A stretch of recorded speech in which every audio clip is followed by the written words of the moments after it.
Okay,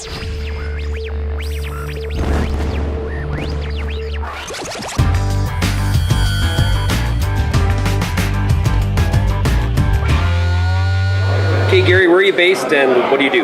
Well, we have a base in Alberta out of Red Deer is an office for Stoller in Canada. I also have an office in London, Ontario. So at this show, there's obviously a lot of interest in micronutrients. Why do you think there's so much interest in micronutrients right now? Well, growers are looking for ways to improve yield and quality, both of those, and they're pushing every element of their operation. And micronutrients are just one of the aspects of their thinking. We can do better. Maybe we're missing something.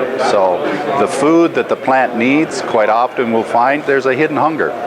And it's hard to find it unless you really start looking. Is there still that skepticism out there in terms of how farmers view micronutrients, or are we kind of past that? Well, there is. There's no question. There's a sector of the market that still thinks the micronutrient business is very non-scientific. It's very unproven. But there's also an elite group of farmers out there that are approaching it the right way. They're analyzing what the problems are. They're bringing micronutrient specialists in, like Stoller, to sit down and look at their observation. They're saying, hey, let's see if it works, and if it works, fantastic. And so there are those that are finding solutions to problems that only micronutrients can fix. One of the interesting things you had mentioned when we were chatting before is that the U.S. farmer has much more access to a much broader range of products in this field than, say, the Canadian farmer does. What's happening there? Well, it is absolutely the difference between our Canadian and the American ways of introducing and registering products. The Americans, for example, the Stoller organization, customers in the U.S. have upwards of 50 or more products to choose from across the country. I have about a dozen that I can work with in Canada. And the difference is the challenge we have and the extra additional requirements to prove efficacy and prove value to the producer through the government and the government regulators. And we can understand they want to do that, but it's an additional cost and it's definitely a time delay. Right. So is this regulatory system good or bad? Because some would look at that as what's good. We're keeping products that aren't as effective off the market. But some would say, you know what?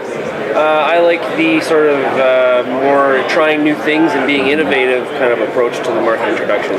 Well, the way I look at it with the regulatory, I think their role is important to make sure things that potentially could do harm are very carefully studied and regulated.